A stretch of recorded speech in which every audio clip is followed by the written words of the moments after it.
loved their father deeply. Even though each of them carried a deep sadness, they believed that he didn't love them equally. The eldest son was athletic and competitive, always excelling in every challenge he faced. The middle son had a kind heart. He loved plants, animals, and all the people in the world. The youngest son was skilled with words. He could persuade anyone and knew exactly when, how, and what to say to achieve his goals. One evening, the three brothers gathered together and shared their grievances. The eldest son said to his brothers, "Father loves you two more than me. He always speaks so gently and lovingly to the middle brother, and he listens to the youngest and does whatever he says."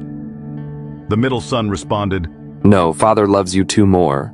He constantly praises you, eldest brother, and yes, he listens to the youngest and follows his advice." Finally, the youngest son, irritated, exclaimed, "You're both wrong. Father likes you too, and he doesn't care about me at all." Determined to resolve the matter, they decided to go to their father. "Father," they said, "tell us now, who do you love the most? We cannot find peace until we know, and it hurts us greatly." The father, serious but calm, took them aside and said, "I will set a challenge for you, and whoever wins all the trials will be the one I declare as my most beloved." The sons agreed, thinking it was fair, as they truly wanted to know who was their father's favorite. The first challenge was to shoot an apple on a target with a bow and arrow. The eldest son found this trial easy. He shot and hit the apple dead center. The other two missed completely, their arrows landing far off the mark. For the second trial, the sons had to tame and ride a wild black horse with a thick, glossy mane. The eldest son, confident in his strength, approached the horse and tried to subdue it by force. However, the horse bucked and threw him into a pile of hay. The youngest son tried next, speaking softly to the horse, attempting to calm it with his words. But the horse didn't seem to understand and threw him aside as well. Finally, the middle son approached with gentle eyes. He stroked the horse on its head and offered it a sugar cube. The horse calmed down and allowed him to ride. "You cannot demand something without showing kindness or care to any living being." For the third and final trial, the sons were tasked with helping a beggar become an honorable man with work and a home. The eldest son went first.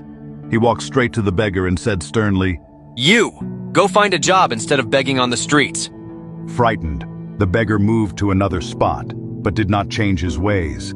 The middle son approached next. He handed the beggar some money and said, "Take this, but please use it wisely. Go find work and make an honest living." The beggar thanked him and put the money in his pocket, but he remained where he was, unwilling to change.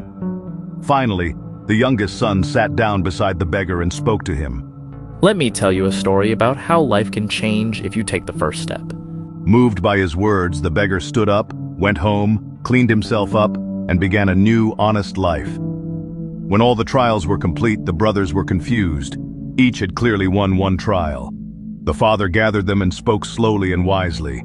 "You see, my sons, I knew from the beginning that each of you would succeed in your own way.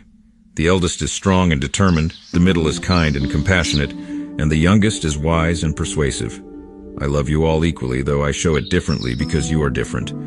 My love is not a contest. It is boundless and shared among you all." The brothers looked at one another and smiled, their hearts finally at peace. From that day forward, they understood the depth of their father's love and the unique strengths they